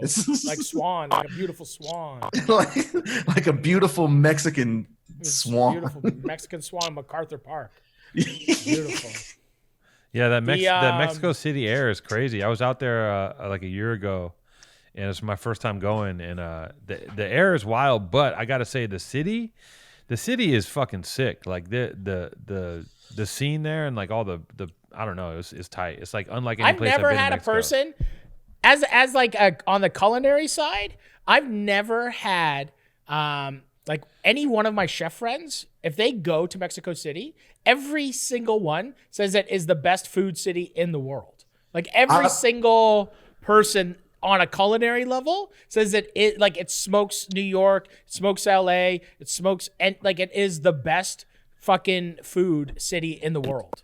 Yeah, I think we have a little bit of a smaller range than places like New York for sure, because New York you could get a little bit of everything. Like here, you can't get like a shawarma. We have a few Indian places, but you can't. Yeah. Oh, actually, we have a couple of shawarma places that are off the hook, man. There's a spot I eat at called Tacos Greco. And it's like this Greek guy, and he has they've been in business like 60 years. It's a little hole in the wall spot.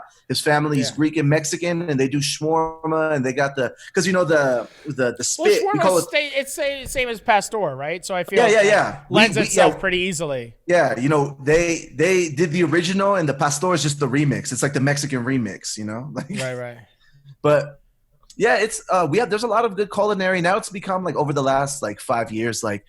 All the foodies and everyone wants to be here and like, oh my God, this is the greatest place. Well, my dad's from here. We spent a lot of time coming back and forth, and it's always been like this massive, mind fuck of a city with a lot going on. But I think on the global stage, especially culinary, people are just finding out about it. All like the people come like, I want to go to Puyol and I want to do this and that. And, we got our Michelin star. What the fuck, Yeah, like, you got it. We got one. God damn it. You got one. It's all right. Yeah, but there's a lot of good. 300-day-old mole. Puyol. They got the 300-day mole. Yeah, I had that shit. Yeah, I went to. Shit will have you seeing the spirits. Yeah, that shit was wild. I think I ate something that had ants in it, and it was like a chef's table restaurant that these people took me to, and it was like, it was fire. I don't really seek that stuff out, but they took me, and it was like 300-day mole and ant sauce and all this crazy shit. Yeah, Everything was, it was. With things like it's weird because like things like eating ants and like chapulines, like crickets, grasshoppers. Yeah. That's like pre-Hispanic cuisine, what like indigenous, like people in Oaxaca were eating, like the Mayans were eating before Latin America, especially Mexico, was colonized. So like a lot of that's like the interesting thing, like bringing like these like traditions that existed before being Mexican existed, like these indigenous traditions and mixing it with like modern cuisine. Yeah, so there's a lot going on here. I love it. I eat good every day, whether you're going to a restaurant or the fucking taco guy that's on the corner. Like there's, I want to go. it's weird so watching bad. Come, I'll show you around. We'll eat good, man. We'll eat good. I'm coming the second that I can, because it's just like, once again, it was just like, even when I was in Tulum, I was trying to find like what are the actual spots, not like like what are the real spots, like where are the people that are living there eating. And we found this one spot that was just with the baby pigs, and it was the lechon.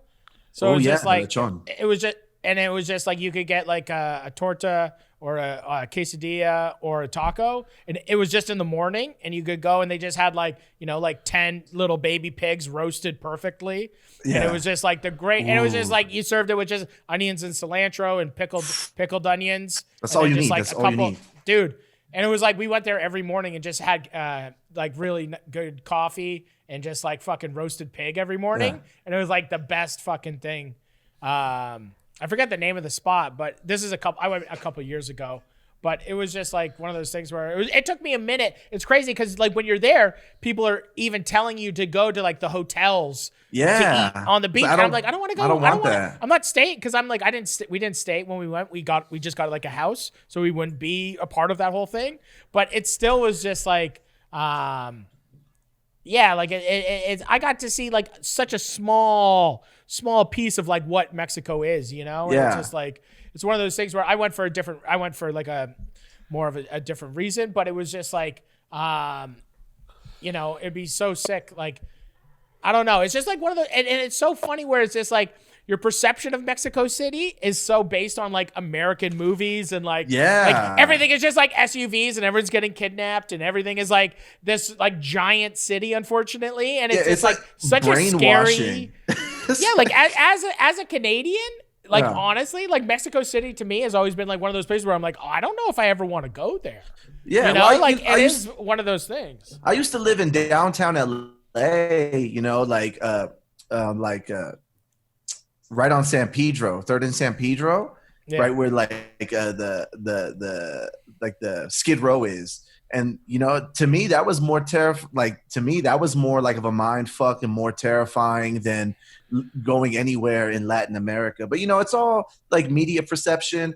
It's just funny because people are like, oh, like you live in Mexico, like do you have a donkey and a ranch? I'm like, no, I live like in a loft and I live in a loft and all my friends speak multiple languages and we drink iced coffee if we want. And, we go to nice dinners and like, but but even Mexico City, because there's a lot of money coming in and out from Latin America and tourism, even that is, just one small like slice of the pie. Like it's very different from the south of the country or like the north of the country where people live on fucking ranches and you can have an AK-47 and drive an ATV all day. That shit's tight. That's what I'm trying to do. That's like stack the chips, get the ranch in like Guadalajara or something, and like a couple roosters.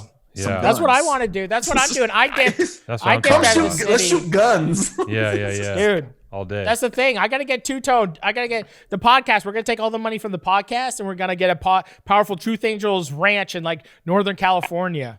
That's what I want to do. Yeah, I'm with that 100%. I wish if I had the ends, I would definitely plop down somewhere in the middle of nowhere and just be like, fuck it, let's just kick it here, get some good Wi-Fi, and keep it moving. Because I'm over. I think that's what oh boy, what's his name? I think that's what Mike Giant did. Did he really?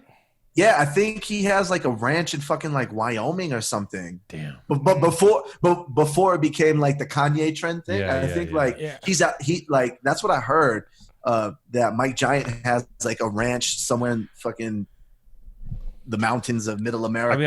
I was talking about this the other day that if I came, this is the thing. I'm from LA, but if I came from somewhere else, if I moved here from Utah or Arkansas or some shit, I would love to come here, collect the money, and take it back because you go back to that place and you got $300,000, you have a mansion, right? Like.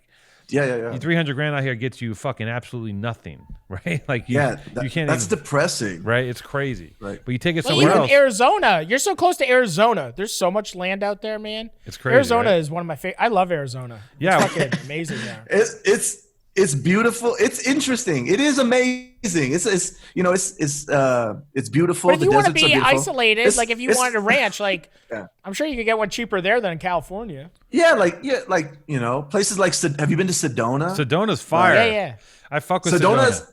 that's what I imagine like Mars to be like places Yeah, like Joshua vortex. Tree. Yeah. Joshua Tree and Sedona. There's like weird like because of the the mountain ranges and the rocks and the stars. There's like some weird like ancient alien shit going on there. No, I loved it. Sedona's dope. That shit. When I was out there like last month, and it was my first time in Sedona, and I even liked all the other like the touristy shit. Reminded me of Venice Beach, like all the crystal shops and the fucking yeah. Like I even liked that aspect of it, but like the nature part of it, like I was going hiking and doing all this shit. Like that's my shit. Like as much time as I can spend out in the woods amongst nature that's unfucked with, that's where I want to be at this point in my life, because this shit is like, for the birds.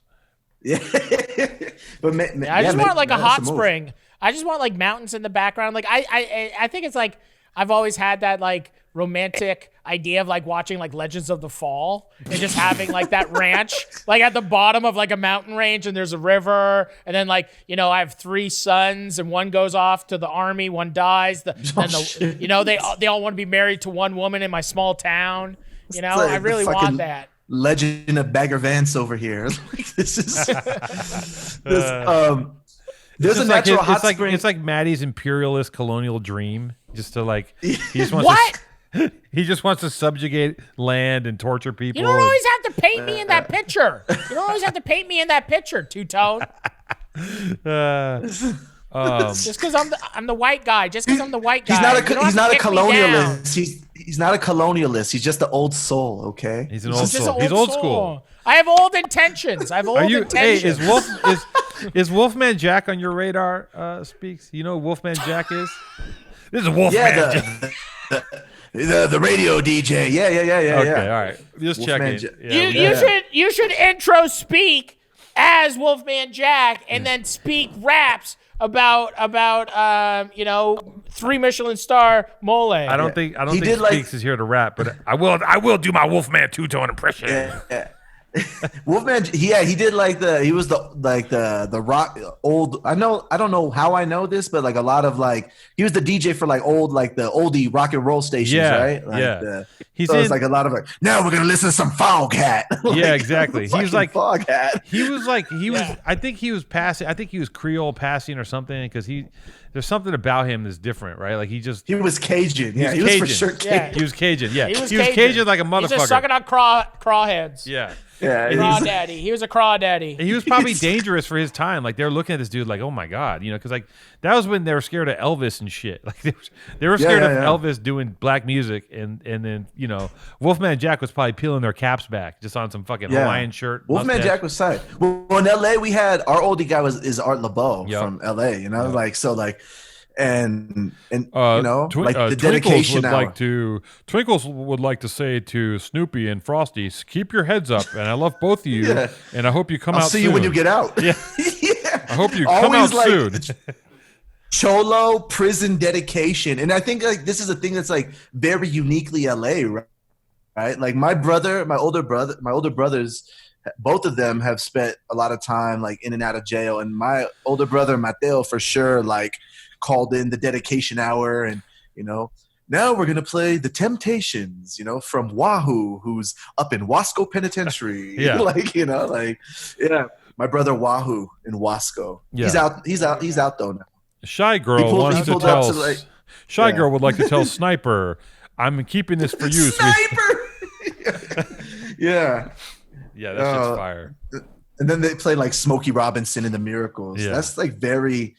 I don't know. Cholos love like oldies and like love songs. Yeah, like they love. Listen, Cholos. I'm going out on a limb here, but unlike like more than other gangsters, Cholos just love love. Like you don't see other gang members like we're in. You like I call it Heine holding. Like when you see them at Disneyland. Oh, for sure. And they're walking. Yeah. They got their arm around their girl and they're walking in synchronized walking together. Like that. You can't get any closer. Yeah, like. Well, I got a lot of homies who are like, for like, Oh yeah, like yo, Morrissey could still come to like Mexico City, and like sell out the biggest auditorium. He comes and he does like 3 nights sold out back to back to back. Crazy when he comes. But yeah, cholos. I think it's because like we're such a macho culture, you know, where you have to be like this. You have to put this image of, oh, I'm a fucking tough Mexican guy all the fucking time. I'm a man. But at the end of the day, we're all just like real sad. We want to be held. We're repressed emotionally. We all just want to be walked. Yeah. We just want to be walked by our partner around Disneyland. Yeah. For real, fool. Hey, like, I love you, dog. It's like, hey, dog, you're my dog, dog. You have to preface it with like, for real, though. I just want you to know, like, I love you, dog. For real. Like, I barely figured out that I love you right now, dog. Fuck you. Yeah. Yeah. Yeah. Like, if you ever see like photos of me and my older brothers, they're straight like shaved heads, LA tattoos, like, in and out since they were like 17, and people can't like believe we're related. So, I had to pull up for my uncle's funeral, and my brother had just got out, and he pulled up to the funeral, and he pulled up like in a Porsche. Right. So he was, I don't know how he obtained said Porsche. He had just been out for like 3 weeks. Right. But like, like he pulled me aside. He's like, hey, for real, I've been doing like a lot of reading, man. When I was like, when I was in the Pinta, and like, I'm sorry for all the trauma I caused you, when we were kids. And, that's fire. And I'm like, where the fuck did you learn all this? And he's like, for real. He's like, made an amends.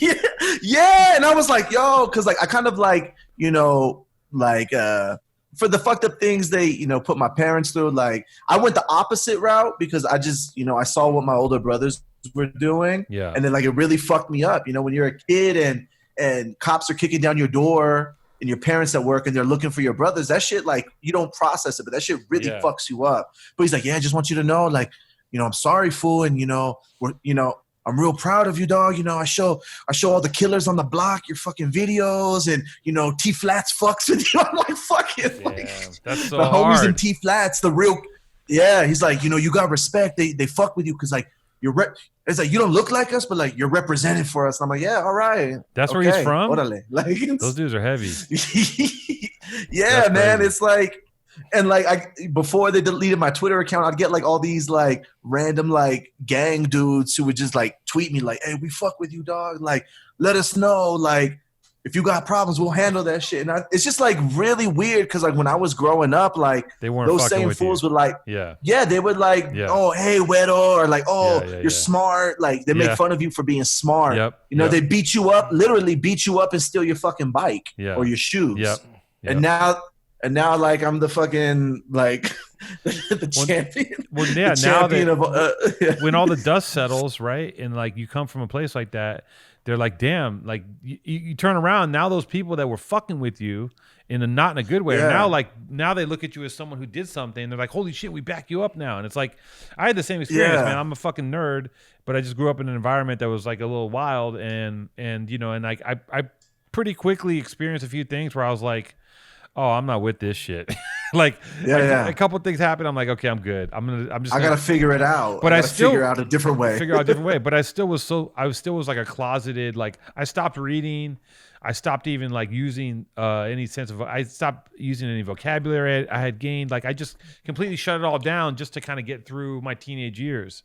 And then later on, I was like, fuck it. I stopped giving a shit, And then you move on with your life. But I think that stuff it molds you, right? Like I'm not the fucking Mr. Super thugged out banging on everyone, but I had to fight. Like, I could punch you in the face. Yeah. Like, it's not a problem. Yeah. Like, and it thickens your skin, and it just, it makes you tough. So like, well, if you know real, I was talking to my buddy about this the other day. Like, if you grow up around real psychopaths, like real ones, you look at those people and you're like, I'm not tough, right? Because you're looking at these dudes who are like just wild murderers, right? And you're like, oh, that's what tough is. But then if you just put yourself into the general public, you're gonna be fine. Like, you're gonna defend yourself if you got to. Like, but because you have to. Yeah. It's like, oh man, it's just, it's a trip. One of the most powerful ways to improve your overall health and happiness is to get a good night's sleep. But if your daily routine has changed, it can be harder to fall and stay asleep. That's why That's we're you. excited to partner with Calm, the app designed to help ease stress and get the best sleep of your life. Think about it. Sleep is important. Without sleep, you can't function. You can't navigate your world in a way that makes sense. And even if your world doesn't make sense, you can't navigate that planetary orbit. So make sure you get calm so you can get some sleep. The economy stressing you out? The baby won't stop crying? You haven't had a good night's rest in months? And when you feel and when you relieve anxiety and improve your sleep, you feel better in every part of your life. The economy got you down, your kids won't stop crying. Get your sleep in order. You'll feel better about it. Calm has a whole library of programs designed for healthy sleep, like soundscapes, guided meditations, and over 100 sleep stories narrated by soothing voices like Stephen Fry, Kelly Rowland, and Laura Dern. Everyone knows they want to be lulled to sleep by the smooth, bassy baritones of Laura Dern. Couldn't get Michelle or Beyonce? Kelly Rowland's perfect for your night's rest. Get the Calm app and experience a transformation in the way you sleep. For listeners of the show, Calm is offering a special limited time promotion of 40% off a Calm premium subscription at calm.com/PTA. That's 40% off unlimited access to Calm's entire library. And new content is added every week. Get started today at calm.com/PTA. That's calm.com/PTA. Get some sleep. Calm your ass down. It's all going to be okay, but not really. You know what's crazy? I think I told you this before because, my family's when my dad came from Mexico, they settled in South Central. My grandma and grandpa had that house until they passed away on 85th and Avalon. But we grew up on the east side. So you being a west side guy, we didn't even know the west side. We didn't even know LA had a beach until we were fucking like teenagers. Yeah. we just heard about it. Yeah. And so by the time we take the bus, and it takes us an hour and a half to get from the east side to the west side, I was very surprised by, I'd grown up around like crazy people and gangbangers. I was very surprised when I discovered beach cholos. Yeah. Yeah. Yeah, dude. Yeah. That's like super Venice. Yeah, yo, beach cholos. And listen, in summer, South Central comes on Saturday, but really on Sunday, right? That's the day. Yeah. And that's the day when all of South Central comes to LA and back in the day. And I was the same thing. I grew up in Venice and I didn't have any. The first time I left Venice was when I started doing graffiti and they took me to other yards. I had never left. I didn't have a car. I just didn't. Crazy. I didn't know anything outside of my little area. So my whole world was Venice, and it was like graffiti and skating and surfing and gangbang and all that shit that I saw. Right. And the first time I left, they'd be like, "Yo, you want to let's go to Motor Yard." And I go, "Yeah, let's go to Motor Yard." Pretending like I knew. I didn't know what the fuck I was. My geography from LA is so fucked up because I just didn't leave until I was like 18 or 19. It was crazy. Yeah. I wouldn't leave. And then according to Maddie on one of the last podcasts, you don't have a passport. That's right.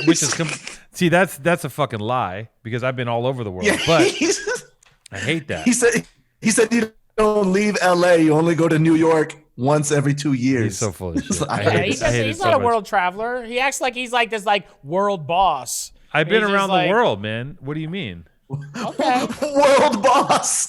I bossed up the entire planet. World boss. Just cause That's tight. You did a fucking book tour in Australia once. You think you're worldly. Australia's like going to Orange County. Yeah, you were in Perth. Yeah. I've been to Perth 4 times. Big fucking deal. You might as well just fucking go to fucking Huntington. Yeah. Huntington. Shout out Councilman Tito Ortiz. My favorite place in America. Huntington Beach? Dude. No. Hey, they are wily. Tito Ortiz is isn't he the mayor? Huntington Beach a councilman. Did you see that? No, yeah, he's like lieutenant or whatever, deputy mayor. 2048, he's our new president. No problem. He's just gonna walk right in. Dude, it's literally Demolition Man. The whole thing, this whole shit is Demolition Man. Demolition Man meets Idiocracy on fucking steroids. Yeah, absolutely. Yo, I showed my girl Idiocracy, and because she had never seen it. Yeah. I don't think it was like a thing in Latin America. Yeah. But I'm like, yo, you have to watch this. And she's like, yo, this is the funniest shit ever. She's like, this is your home country. She's like, she's like, literally, this is what Facebook and Twitter and the internet looks like every time I see Americans. Yeah. And that's fucking. That's so sad. It's so sad. That's so I've never It's seen beyond it. sad. I've never seen that movie. Maddie, it's the good. most You got it. prophesizing thing you've like. This was made 10 years ago and kind of chucked away. It was like a cult classic. Like 15 It's not even almost. Yeah, like- maybe yeah. Dude, Yeah, it was like around like that, all that like mall rat shit. It was Right. all around that same time, I feel, right? and the guy, the president, is it President Butt Naked? That's his name, like Buck Naked. Like, anyways, No, President Camacho. oh Camacho. Yeah, I'm thinking of something else. But President Camacho, Camacho. but he just passed away. That guy just passed away. No, Tiny. no, you're thinking of Debo. That wasn't Debo. Debo. That wasn't Debo. That was It was Wasn't Terry Debo- Crews. Terry Crews. Crews. Terry Crews. Yeah. Oh, Terry Crews. Sorry. Anyways, but if you watch Idiocracy, there's things that Trump has done there's things Trump has said and done that are dumber than the guy in the movie. And the guy in the movie is basically like a wrestler. Like it's even worse. Like there's dumber shit happening than there's dumber shit than using Gatorade to water your crops happening in America like right now on a daily basis. It's fucked up. Yeah, it just seems like because I when I moved back to Mexico, it was before the election, like 5 years ago. Yeah. So just watching everything unfold every single day, it was like every day it just seemed to like go down stupider and stupider. Like the forest fires in California. What do you say, Trump? Well, if the park rangers rake the leaves, there wouldn't be fires. Like what? So, like every day is like stupid on stupid on stupid. So I don't know. The man said inject bleach. Like That's lit. It's like That's it's lit. not even. It's beyond that. It's crazy. So like fucked. we're in an It's so alternate. scary. It's fucking. Look, if you look at him and the people around him, right? Like, let's just go looks alone, right? Just looking at these people, like they're literally dying in front of our eyes. Like they're melting. They're just like these ghouls. Like they're like Gollum. Like they're just like like they're fucking. Like Mitch McConnell's the goddamn devil, bro. He looks he's the like devil. Oh my god. See the guy that looks like Pan's Labyrinth guy? Yep. Yeah. Yep. And He's got the and frog throat. Palpatine too. He's like Yep. he looks like Palpatine. Like they look like the worst villains in the world, and like it's. I mean, look, who we got?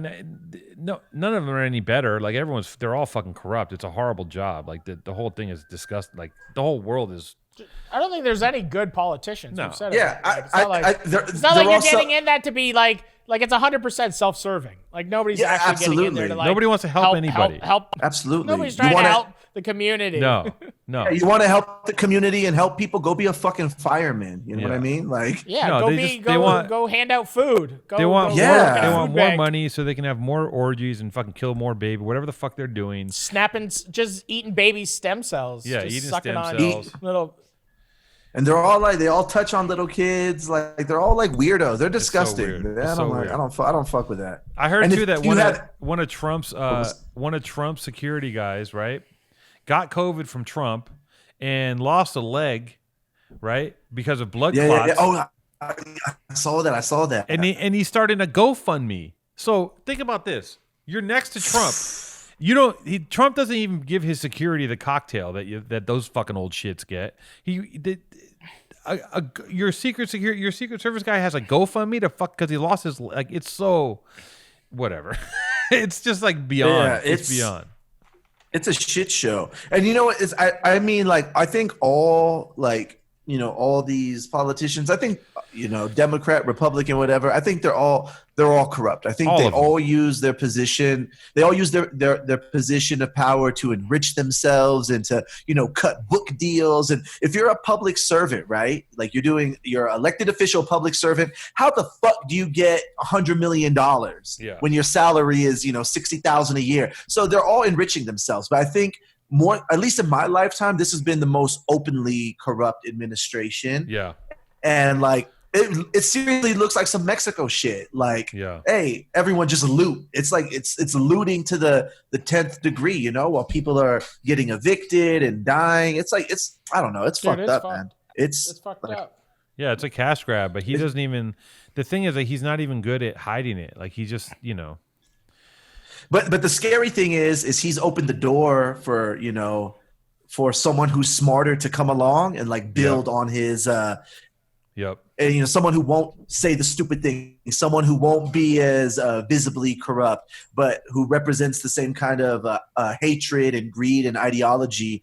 And he's gonna rally. One day Trump will die, okay, whatever. But there'll be someone that comes along to rally that base, because there's still, what do they say, 600 million people who voted for him or whatever it is. Yeah. So like, so and there's people that are still like, yo, this is.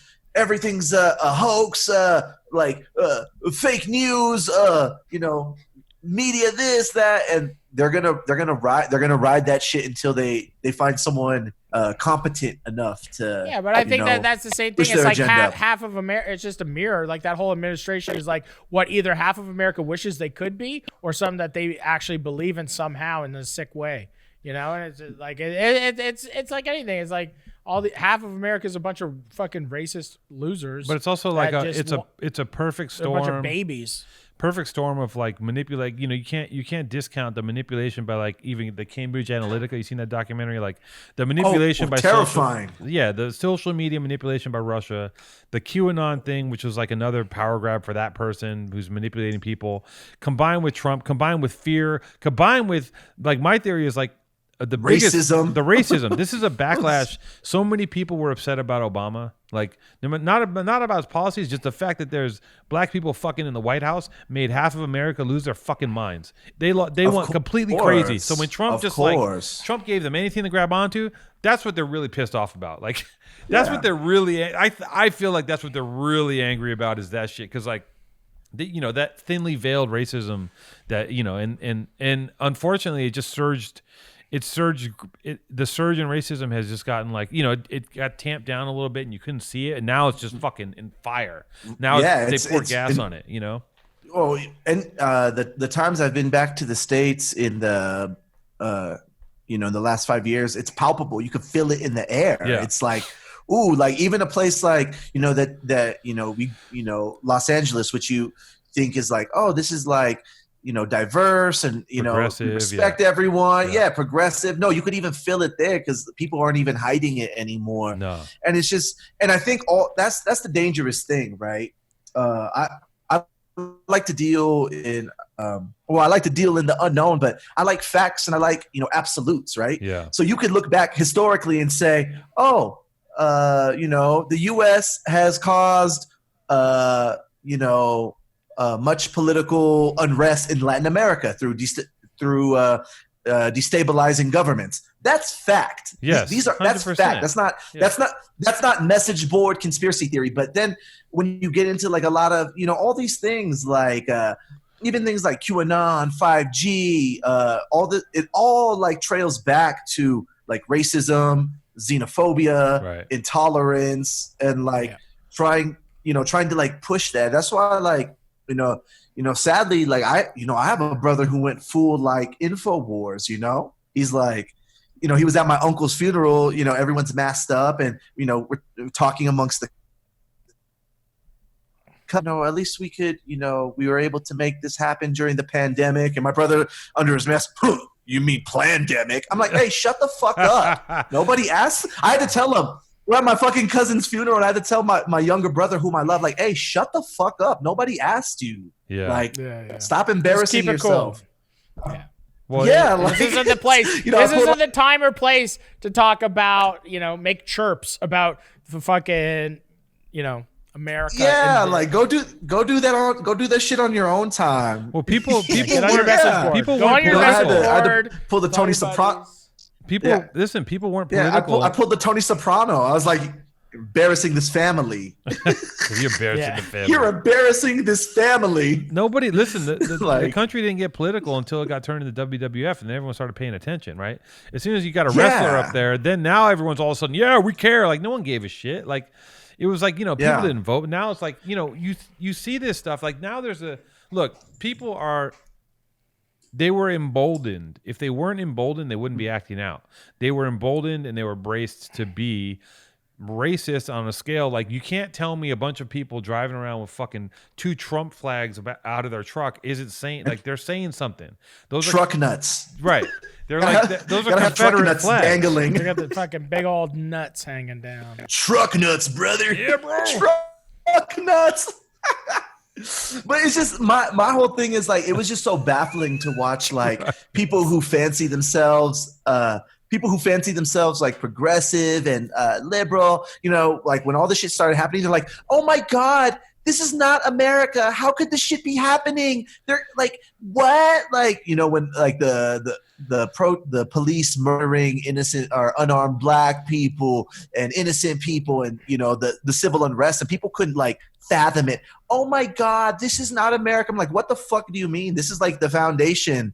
This is how the country was created. Yeah. Like, this is the base. This is it. You know, yeah. You think that, yeah, it's like, you know, you think the natives just like gave up their, like, yeah, sure, English, here, take the land. No, this is like a harsh reality. Yeah. And even growing up in LA, it's like, you know, like maybe I didn't understand it when I was a kid, but seeing things like the riots in '92, and, you know, this is all directly correlated to power of corruption and, you know, Nazis in the fucking LAPD in the Rampart scandal. Yeah. Like, this is like all a direct result. So how people could somehow be fooled to think otherwise is beyond me. But hey, you know, you woke up. Good for you. Yeah. Welcome to the club. This is the reality. Welcome to the What's Matrix. Canada like? Yeah, can I just come to Canada, Maddie? Can I just? That's what I'm saying. Canada is well, you know, I live in a small town, about 9,000 people, on a little farm, and it's everyone just wears a mask, and it's actually very nice.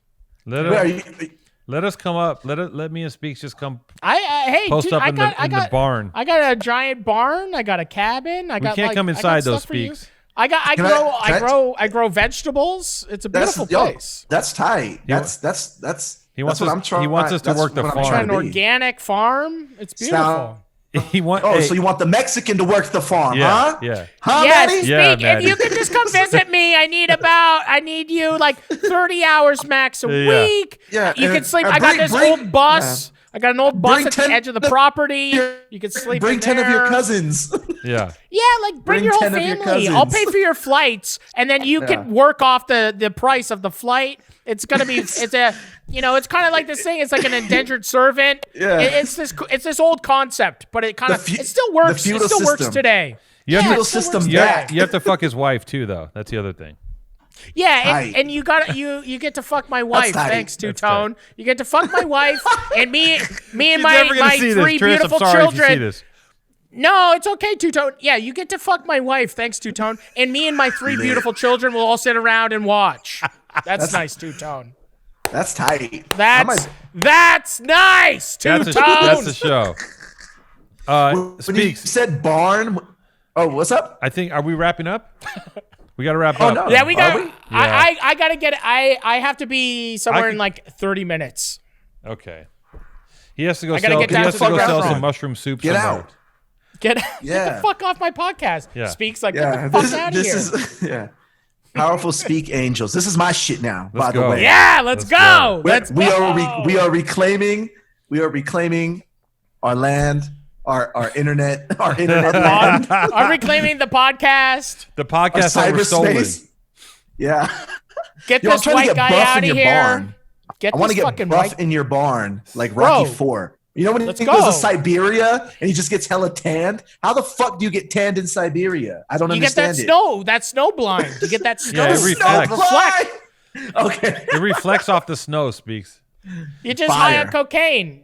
Okay. Nice. Are we gonna ask these questions? Yeah, let's talk about it. Wait, what? Let's go. I thought you were trying to wrap up, Maddie. I'm trying to wrap up. Okay, we'll do that next time. Down. And next time we're gonna do something. I'll keep going. Let's keep going. If you want to keep going, Speak. You guys can keep going. Actually, I love you. Speak anytime. Speak is now a bona fide, powerful Speak Angels. Shout out to Speak and everybody else. And Speak's gonna do the ads too. So email him the ads. Okay. He's gonna actually do the ads. I'm Angelico now. Powerful He's truth, Angelico. Yeah, I'll do the ads. He'll do the Let's ads. do the ads. What are we selling? We're slanging. What are some we shit. selling? We're slanging. Like Rhino, I think Rhino we got some 7, dick male pills. enhancement. I think we got some Yeah. dick pill. We got some male enhancement. We got we have dick calm. pills? Now before we talk about political unrest in Latin America, I first want to tell you about Omaha Steaks. Omaha Steaks are you guys sponsored by Omaha Steaks? I wish. Not yet. My We're mom trying. just sent me some. We're trying. We are trying. This is Wolfman Really? Jack, and Do if you your get- dick don't work, you're gonna squirt in your shirt. Let me tell you something, baby. Yeah. Okay. Papa Rhino, R7. Are you guys gonna do the ads? I gotta jump. This went longer. I didn't even realize what time it was. Yeah. We can do. Is that It's cool? Vader Jason? time. I gotta. Let's Give do me. the ads. Give me 1 minute. You guys wrap it up. I gotta pee. I gotta go. Yo, You were thanks for coming on. now This is listening to the great. #1 podcast. Yo, just fucking speak. great. This is your I like podcast it. now. It's just you. I'll be quiet. You can do whatever. Now is your time to say whatever you want. Oh, okay. So before that, we want to give a special shout out to one of our sponsors that you can find in the Chicago area on engagement rings. And I don't know. Do you want It's just- to plug anything? Is there anything you want to tell anybody to go fucking check out or fucking? Yeah. You want to shout out Yeah. anybody? Is there anybody? Do a Hey, shout man, out. Yo, shout out to my, my cholo brother Mateo, aka Wahoo from T Flats. He got the Porsche, you know what I'm saying? Shout out him. Shout out to my younger brother Andres. What's up? You know my brother? Oh, what do you say? I don't know. I just heard him in the background. I don't know. He was excited. Oh yeah. All the music's on Spotify, Apple Music, all that shit. Just search Speak. It's the first shit that pops up. We're #1 in the goddamn algorithm. I wish those motherfuckers would pay us more. I had like you need like 17 million streams to make the annual minimum wage in California. It's a fucking joke. And then like I had like my press person and like my one of my handlers. I don't really have a manager, but he helps me out. And he's like, "Oh, they put you on the Spotify playlist." They put my fucking face on it. Yeah. They decided they didn't want to pay me. Fuck them. So, but yeah, all the music's on Spotify. Just search Speak. There's like 8 years. We're pretty prolific with it. I'm making shit all the time. So, just be a good person. Be a good person. Don't be a racist scumbag. There we go. That's all. There we That's all go. we got. There we go. That's all we got to plug. Okay, you shout guys are out my gonna sponsor, do the ads. Rhino. I gotta jump. Let's do the ads. I can't be late for this thing, and I have 30 minutes to get over there. So Okay, Maddie. Okay. We'll do the ads. Let's do the ads. Fuck it. right, love you guys. You send him the ads?